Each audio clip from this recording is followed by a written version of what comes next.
네, 우리 7주 만에 다시 만나는데요. 어, 앞서 룻기 1장과 2장 말씀 다 기억하고 있죠? 네, 우리 하겸이가 네, 대답했으니까 다 기억하고 있는 겁니다. 오늘 우리 말씀 제목이 혹시 뭔지 아시나요? 짜잔. 네, 청혼. 두근두근? 예준이는 나중에 결혼할 여자가 생기면 어떻게 청혼하고 싶어? 찰 거예요. 어, 아직 안 생겨서 그래요, 예준이가. 네. 여기 이제 기혼자분들은 청혼을 하셨거나 청혼을 받으신 분도 계시고 또 뭐 그런 특별한 청혼 없이 결혼하신 분도 또 계실 거고 또 이제 앞으로 결혼하실 분도 계실 텐데요. 오늘 설교의 내용은 네, 청혼을 주제로 말씀을 같이 좀 보려고 합니다. 네. 룻기 3장을 펴놓으시고 계속 말씀을 따라가면서 같이 이제 말씀을 나누려고 해요. 오늘 본문 1절에서 5절까지를 보시면 나오미는 이제 본격적으로 룻과 보아스를 결혼시킬 계획을 세우게 됩니다. 지금까지 룻은 나오미에게 인애를 계속 베풀었고 나오미에게 있어서 룻은 마치 딸과 같은 존재였습니다. 며느리 룻을 가까이에 두는 것이 나오미에게는 더 좋았겠지만 그것은 자기 욕심이었습니다. 따라서 나오미는 이제 룻을 결혼시킬 계획을 세웠던 것입니다. 아직 젊고 기회가 있는 룻이 결혼해서 행복한 가정을 꾸렸으면 하는 것이 나오미가 가지고 있었던 진심이었습니다. 결국 1절에서 나오미는 룻을 향해서 내 딸아 내가 너를 위하여 안식할 곳을 구하여 너를 복되게 하여야 하지 않겠느냐라고 말을 합니다. 여기서 안식할 곳은 룻기 1장 9절에서도 나오는데 남편의 집을 의미하고 있습니다. 고대 사회에서 여자들이 안식할 수 있는 곳, 안식할 수 있는 방법은 결혼밖에 없었습니다. 그래서 나오미는 베들레헴으로 돌아올 때에도 두 며느리들에게 남편의 집에서 너희가 위로받길 원한다라고 말하며 자신을 여태까지 선대한 며느리들이 이제 새로운 인생을 시작하기를 축복했었습니다. 그리고 지금 나오미는 다시 한번 이러한 축복을 룻에게 하고 있는 것입니다. 그런데 나오미는 이 축복인 것 같은데 굉장히 이상한 계획을 며느리에게 말하고 있습니다. 우리 3장 3절과 4절입니다. PPT 우리 말씀 혹시 띄워주실 수 있나요? 3절과 4절. 네, 우리 3절과 4절 함께 읽어보도록 하겠습니다. 시작. 그런즉 너는 목욕하고 기름을 바르고 의복을 입고 타작 마당에 내려가서 그 사람이 먹고 마시기를 다하기까지는 그에게 보이지 말고.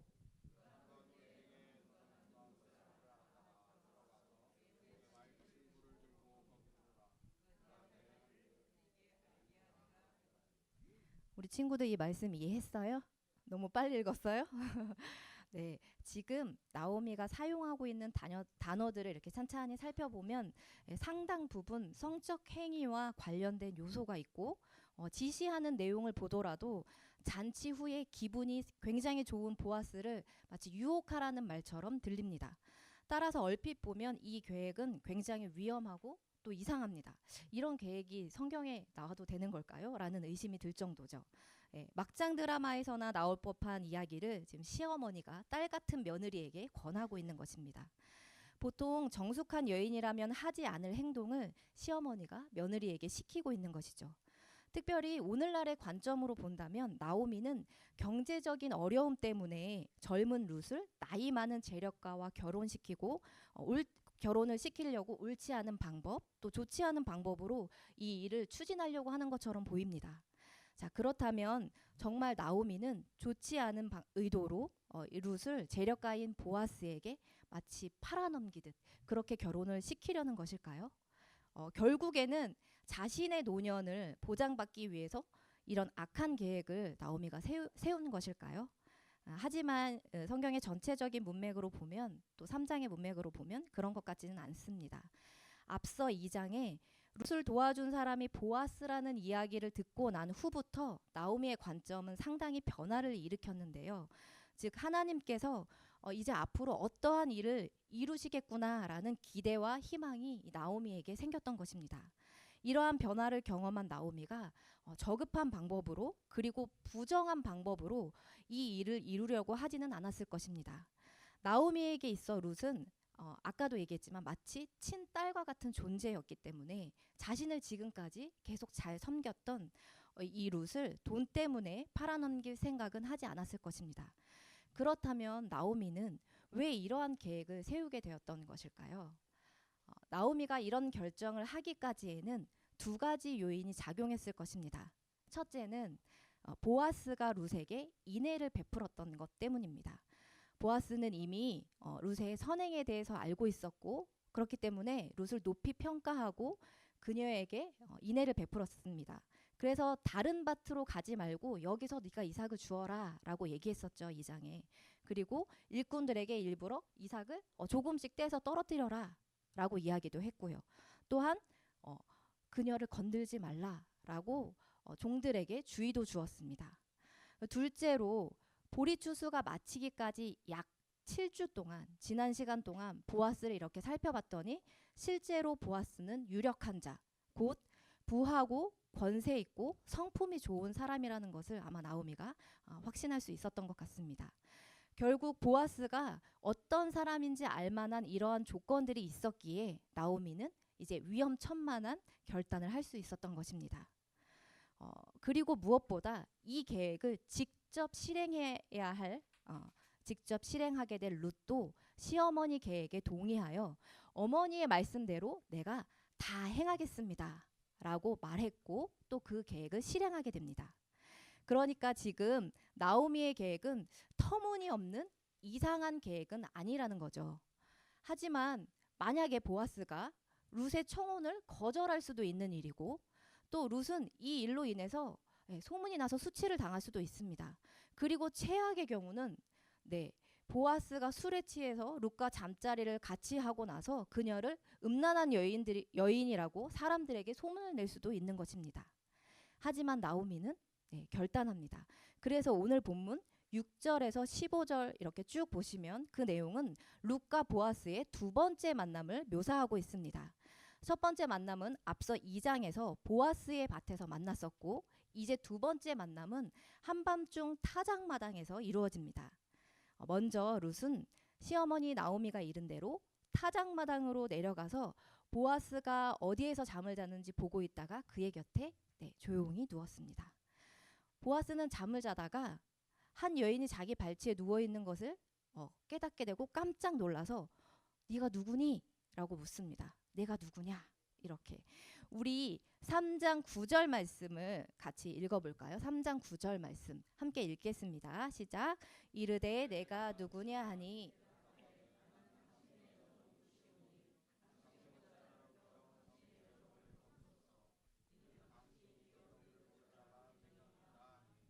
네, 9절 말씀은 내가 누구냐라는 보아스의 질문에 대한 룻의 답변이면서 동시에 한밤중에 타작마당에서 룻이 보아스에게 뭘 하는 걸까요? 청혼하고 있는 것입니다. 네. 이 장면은 우리가 좀 더 깊게 살펴봐야 할 것 같습니다. 지금 룻은 나오미가 이제 가라고 해서 아무 생각 없이 그냥 쫄래쫄래 타작마당으로 내려와서 보아스의 곁에 누운 것이 아닙니다. 왜냐하면 나오미는 이제 내려가서 룻이 취해야 할 행동만을 지시했고 룻의 행동에 대한 보아스의 반응과 결정을 그저 기다리라고만 했습니다. 그런데 룻은 보아스에게 자신의 생각을 덧붙여서 말했습니다. 고대 사회에서 타작마당은 추수로 인하는 흥겨움과 술이 있는, 그래서 젊은 여인들에게는 사실 좀 위험한 장소였습니다. 하지만 룻은 그 위험을 무릅쓰고 시어머니의 말을 따라서 타작마당으로 내려간 것입니다.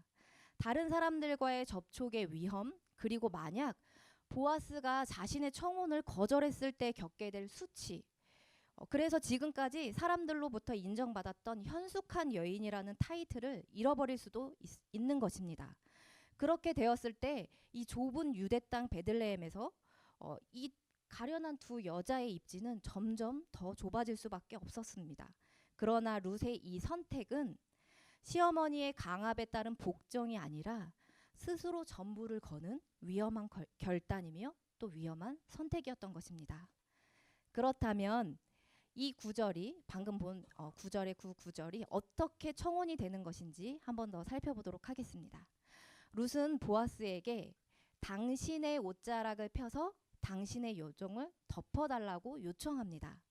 이것은 보아스와 룻이 처음 만났을 때, 그러니까 앞에 2장이죠. 처음 만났을 때 보아스가 그녀를 칭찬하면서 했던 말을 근거로 한 것인데요. 우리 2장 12절을 한번 찾아볼까요? 2장 12절. 네, 2장 12절 말씀. 네, 여기도 띄어 있는데요. 네, 2장 12절 말씀 함께 읽겠습니다. 시작. 여호와께서 내가 행한 일에 보답하시기를 원하며 이스라엘의 온전한 상 주시기를 원하노라. 네, 여기 그의 날개에서의 날개와 3장 9절에 당신의 옷자락에서의 옷자락은 원어상 같은 단어입니다. 즉 2장 12절에서 보아스는 하나님이 그의 날개로 들어온 룻을 보호할 것이라고 이야기했는데, 이제 룻은 아주 당돌하게 보아스를 향해서 당신이 그 날개가 되어서 그 옷자락, 그 날개로 나를 덮어주세요라고 청하고 있는 것입니다. 예, 룻의 이 말은 보아스의 입장에서는 허를 찌르는 청혼이었던 것입니다. 하나님의 날개 아래로 들어온 너에게 하나님의 보호가 있을 것이다 라고 보아스는 룻을 축복했지만, 룻은 그럼 당신이 직접 그 날개가 되어서 나를 덮어주세요, 나를 보호해주세요 라고 요청한 것입니다. 계속해서 룻은 보아스와 결혼해야 되는 이유에 대해서 당신 보아스가 기업 물을 자가 되기 때문이라고 이야기합니다. 룻이 말하는 기업 물을 자가 뭔지 우리 친구들은 알고 있나요? 점점점. 네. 이 기업 물을 자를 알려면 먼저 고엘이라는 제도에 대한 이해가 전제되어야 합니다.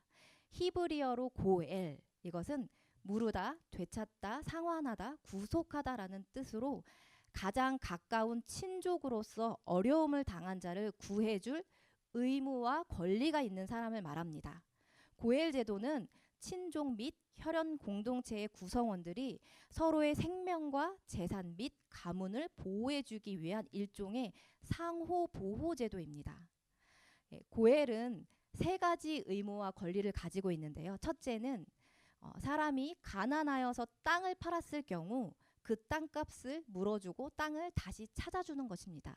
그러니까 이스라엘 백성들에게 이 땅은 하나님이 유업으로 주신 거잖아요. 그것은 사고 팔 수 없는, 그래서 원래 하나님이 유업으로 주신 땅을 유지하게끔 그렇게 고엘이 첫 번째 그 땅을 되찾아주는 의무를 갖고 있고요. 둘째는 사람이 빚 때문에 종으로 팔려갔을 경우 그 몸값을 물어주고 그 사람을 자유롭게 해주는 것입니다. 그리고 셋째는 무고하게 살해당했을 때 살인자를 죽임으로 원한을 대신 갚아주는 것입니다. 물론 이 3가지 모두 가족 회의와 공동체 장로들의 공개 재판을 거쳐서 진행했습니다. 그리고 또한 고엘로 인정받기 위해서는 3가지 조건이 충족되어야 합니다. 첫째는 혈연적으로 근족이어야 합니다. 가장 가까운 친척이 의무와 권리를 이행하되 만약 그럴 수 없다면 그 다음으로 가까운 친척이 우선권을 가지게 됩니다. 둘째로 본인이 자원해야 합니다. 그 의무와 권리는 가장 가까운 친척이 가지지만 본인이 원하지 않으면 이행할 수 없습니다. 그리고 셋째는 경제적 능력이 있어야 합니다. 경제적인 능력이 없으면 기업을 무르고 싶어도 할 수 없습니다. 이로 보자면 룻이 보아스에게 청혼을 하는 첫 번째 이유가 자신이 부자를 만나서 안식하기 위한 개인적인 유익이 아니라 엘리멜렉의 가문을 다시 일으키기 위함이라고 말하는 것입니다. 또한 나오미를 봉양하기 위한 목적으로 룻은 보아스에게 청혼을 한 것입니다. 2절에 보면 나오미는 보아스에 대해서 친족이라고 말했을 뿐인데 9절에서 룻은 보아스에게 굳이 당신이 기업 물을 자입니다 라고 말하면서 청혼을 한 것입니다.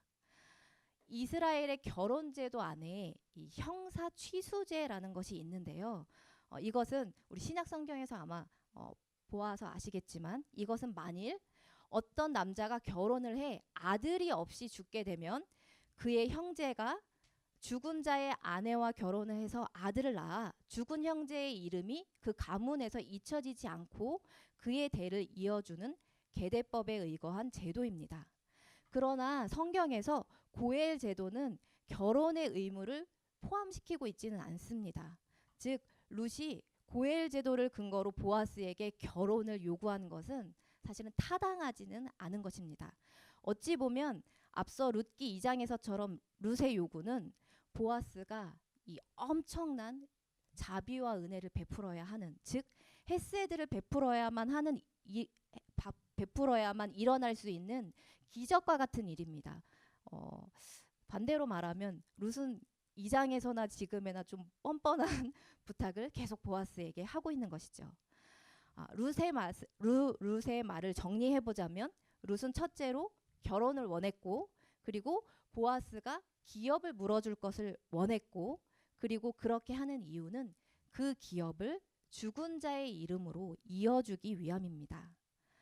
룻이 시어머니의 제안에 동의한 것은 나름대로의 생각이 있었기 때문입니다. 그녀는 후손을 잇기 위해 이 길을 선택한 것입니다. 하지만 객관적인 입장에서 룻의 요청은 사실은 좀 어이없는 것입니다. 나쁘게 말하면 룻이 뻔뻔해도 너무 뻔뻔한 거죠.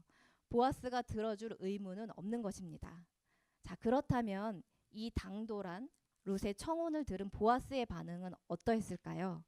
10절부터 15절을 이렇게 눈으로 쭉 보시면 보아스의 반응, 곧 보아스의 약속이 나옵니다. 보아스는 룻의 말을 듣고 오히려 더 감동을 받은 것 같습니다. 왜냐하면 룻이 보아스보다 더 젊은 사람과 결혼을 할 수 있었을까요? 없었을까요? 네, 있었어요. 자신만 생각하면 젊은 사람이랑 결혼할 수 있었어요.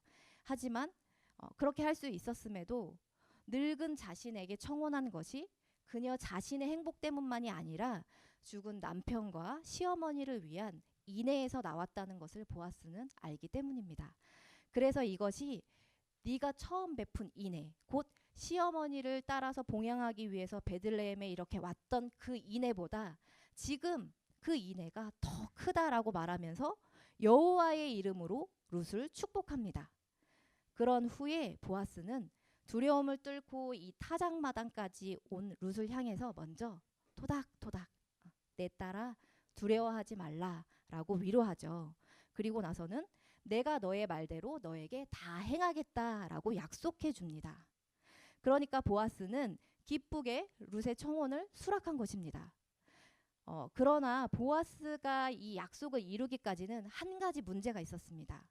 아까 우리 기업 물을 자 고엘 거기에 나와 있었죠. 뭐냐면 12절 내용에 따르면 기업 물을 자의 권한에 있어서 보아스보다 우선권을 가진 사람이 있었던 것입니다. 더 가까운 친척이 있었던 거죠. 하지만 보아스는 재차 룻에게 약속합니다. 만일 그 사람이 법적인 권리를 거부하면 내가 반드시 그 일을 행하겠다라고 맹세합니다.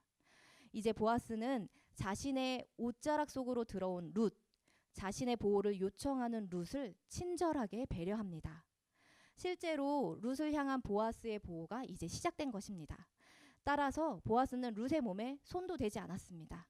룻이 타작마당에 들어오는 것을 다른 사람들이 알지 못하게 조치를 취해 주었고, 집으로 돌려보내면서 맨손으로 보내지 않고 보리를 몇 번 지어주게 되나요, 친구들? 하경이 맞았습니다. 6번이나. 네, 6번 룻에게 이렇게 보리를 지어주게 됩니다.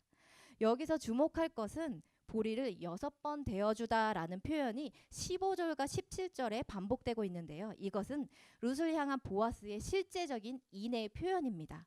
그러니까 먹을 것을 주어서 너 이제 배굶지 마 라는 행동이면서 동시에 룻이 돌아오기를 기다리는 나오미에게 자신이 이 일을 행할 것이라는 일종의 사인, 확증이라고 말할 수가 있습니다.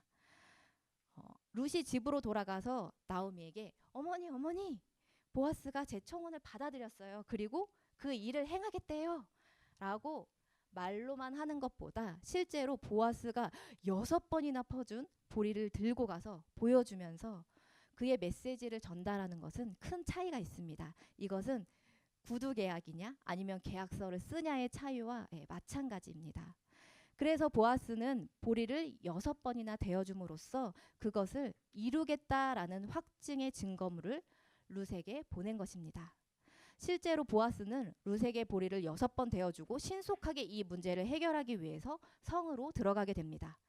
그리고 지금까지 일어났던 일들을 며느리 룻을 통해 전달받은 나오미는 보아스의 행동을 예견하며 마지막 18절에 뭐라고 얘기했을까요? 우리 여기 PPT에는 없는데 우리 18절 말씀에 우리 마지막 18절 말씀 네, 같이 읽어보도록 하겠습니다. 시작. 이에 시어머니가 이르되 내 딸아 이 사건이 어떻게 될지 알까지 앉아 있으라. 그 사람이 오늘 이 일을 성취하기 전에는 쉬지 아니하리. 네, 보아스가 이 일을 마칠 때까지는 쉬지 않을 것이다. 우리 이제 기다려 보자꾸나 하고 3장이 끝이 납니다. 네, 말씀을 정리해 보면 룻기 3장은 전체 이야기 속에서 클라이막스에 해당됩니다. 룻의 청혼은 사실 말도 안 되는 아주 커다란 것이죠. 즉 보아스만이 할 수 있는 헤세드, 그 은혜, 그 자비를 지금 요구한 것입니다. 보아스는 아주 매력적인 사람입니다. 돈이 많아서일까요? 네, 이 사람은 실제로 예수 그리스도의 예표가 되는 사람이기도 합니다. 우리 친구들 지난번에 예표에 대해서 배웠죠. 예표가 뭐죠? 네, 예수 그리스도를 미리 바라보게 해주는 그런 사람이에요. 네, 보아스는 율법을 소중하게 여기는 경건한 사람이며 베풀기를 기뻐하고 약자를 배려하는 모습에서 그리고 무엇보다 기업 물을 책임을 회피하지 않고 기꺼이 감당하는 점에서 예수 그리스도를 바라보게 합니다. 기업 물을 자, 고엘, 이것은 영어로 리디머, 구원자라는 뜻입니다. 우리 모두 사실은 룻과 같은 존재입니다. 보아스가 헤세드를 베풀지 않으면 답이 없는 인생입니다. 우리 자신으로서는 죄의 비참함과 죽음에서 결코 살아날 수 없는 무능한 자들입니다. 그러나 우리의 고엘, 우리의 구원자이신 예수께서 우리를 속량해 주시고 구원해 주심으로 우리는 살아있으며 또한 영원히 사는 존재가 되었습니다. 나오미와 룻 그리고 보아스, 이 세 사람은 정답이 없는 현실에서 손해로 보이는 결정을 내리면서까지 서로에게 헤세드를 흘려보냅니다. 룻이 나오미에게 베푼 신실함과 충성 그리고 인애, 보아스가 룻과 나오미에게 보인 자비와 돌봄은 모두 헤세드입니다. 우리말 성경에 은혜라고 쓰여 있는 헤세드는 하나님께 대하여 사용될 때는 하나님이 자기 백성을 사랑하시는 틀림없는 사랑, 끊을 수 없는 사랑, 실패할 수 없는 사랑, 이루어질 수밖에 없는 사랑, 이루어지지 않으면 이루어지게 만드는 사랑, 조건적인 사랑이 아닌 무조건적인 사랑, 영원한 사랑, 하나님만이 하실 수 있는 사랑을 말합니다. 물론 이 단어는 사람에 대해서도 쓰이는데요. 그때 이 표현이 가지는 의미는 대단한 것입니다. 바로 하나님의 성품을 받은 그리스도인이 할 수 있는 사랑을 말합니다. 내 삶의 자리가 어떠하든지 상관없이 우리는 하나님 안에서 하나님의 헤세드를 흘려보내면서 살아가는 존재입니다. 때로 우리는 룻의 자리에 처하기도 하고 아니면 나오미나 보아스의 자리에 있게도 됩니다. 믿음의 여정을 걷는 그리스도인은 인생이라는 시간을 통해서 그리고 우리 자신에게 주어진 고난이라는 환경과 사건 속에서 헤세드를 흘려보내는 것을 배워가는 사람들입니다. 때로는 다른 사람이 기대한 것 그 이상을 해야 하는 어리석을 정도로 승산이 없는 사랑을 베푸는 그것이 바로 헤세드입니다. 룻과 보아스가 보여주었던 것처럼 말이죠. 이 오늘 따님이 오실 줄 알고 한 건 아니었는데 네, 지난주 토요일에 그리고 어제도 오셔서 너무 깜짝 놀랐는데 식사 준비조가 아닌 송땡땡 집사님께서 식사 준비를 하는데 오셨습니다. 네, 저희 교회는 뭐 담당이 아니어도 사실 이렇게 오셔서 많이들 협력하시잖아요. 그런데 이제 식사 준비를 이렇게 막 하고 이제 끝마치고 나서 이제 담소를 나누는데 집사님이 이제 우스갯소리로 막 그런 얘기 하셨어요. 아, 내가 요즘 이상해. 안 하던 짓을 하고 그래. 자꾸 막 이러시면서 내가 미쳤나 봐. 왜 이러지? 막 이러시면서 나 원래 이렇게 그 살림, 집안일 이런 거 잘 못하는데 여기 와 있다고 이렇게 얘기하시는 거예요. 그러면서 농담으로 우스갯소리로 하나님 나를 지금 망가뜨리고 있는 것 같아. 날 망치고 있나 봐. 막 그렇게 얘기하셨어요. 그런데 우리는 알죠. 그게 반어법이라는 것을 누가 봐도 하나님이 아름답게 아름답게 계속 만들어가고 계신다는 것을. 예. 그런데 한편으로는 집사님이 말씀하시는 게 또 맞더라고요. 하나님이 이전에 내가 세워갔던 나의 모습, 그 모습을 녹이고 부수고 깨뜨리고 그렇게 망가뜨리는 것 같은 그 모습을 통해서 새롭게 새롭게 아름답게 만들어 가시죠. 네, 이전에는 내가 하지 않았던 그 수고를, 형제의 수고를 기꺼운 마음으로 같이 나눠지는 것. 그것이 우리 교회 성도님들이 지금 하고 계신 서로를 향해 흘려보내고 있는 헤세드가 아닌가 합니다. 집사님뿐만 아니라 모두가 각각의 자리에서 또 각각의 다른 모습으로 그렇게 흘려보내고 계신 것 같습니다. 우리 함께 나누고 싶은 글이 있어서 제가 금요일부터 우리 나레이션 해줄 친구를 포섭했는데요. 우리 그 어린이를 위한 신앙 낱말 사전이라는 책이 있어요. 제가 예전에 이제 아기 부서를 맡다 보니까 어린이 책들이 좀 있는데 거기에서 이 은혜, 오늘은 거기에 이제 헤세드라고 이제 같이 보시면서 그걸 보시면 될 것 같아요. 우리 그 교회의 가장 어린이다운 막내 우리 태훈이가 네, 박수까지 나왔네요. 와, 역시 우리는 서로 헤세드를 흘려보내는 네, 우리 태훈이가 읽어줄 거예요. 눈 감고 들으셔도 되고 천천히 읽어줄 테니까 네, 함께 들으시면 좋겠습니다. 은혜는 받아주는 거예요. 은혜는 모든 것을 받아주는 바다와 같아요. 하나님은 나와 같은 어린이를 받아주시고 많이 잘못한 사람도 받아주세요. 지금 이대로 다 받아주세요. 은혜는 나란히 함께 걷는 거예요. 슬픈 일을 당한 사람과 같이 슬퍼하며 곁에 있어주고 다친 사람을 부축해주고 같이 걸어주고 비 맞는 사람과 같이 비를 맞아주는 거예요. 예수님은 나와 함께 나란히 걷고 계세요. 은혜는 덮어주는 거예요. 동생이 실수했을 때도 놀리지 않고 친구의 약점을 흉보지 않고 나한테 잘못했을 때 화내지 않는 거예요. 예수님은 내가 잘못했을 잘못과 부끄러움을 덮어주셨어요. 네, 여러분, 우리는 모두 우리를 용납하시고 우리와 동행하시며 우리의 모든 허물을 덮어주시는 하나님의 사랑받은 자녀들입니다. 그 사랑받은 자녀답게 우리도 우리의 삶의 자리에서 넘치는 헤세드로 사람들을 용납하고 나란히 걸어가주며 부끄러움을 덮어주는 기꺼이 손해보는 삶의 자리로 나아가는 성숙한 그리스도인이 되기를 소망합니다. 이것이 주님이 우리에게 부탁하신 것이며 주님이 기뻐하시는 삶, 주님의 영광을 위한 삶입니다.